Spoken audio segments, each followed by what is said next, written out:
The microscope is an instrument that has greatly changed the world of science and medicine. It allows us to see objects and organisms at a level of detail that was previously impossible, opening up new fields of research and discovery.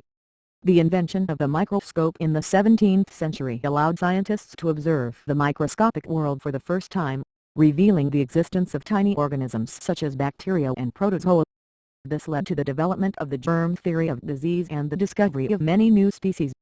Today, microscopes are used in a wide variety of fields, including biology, medicine, chemistry, physics, and materials science. They are used to study everything from cells and tissues to materials and surfaces, and have led to many important discoveries and innovations.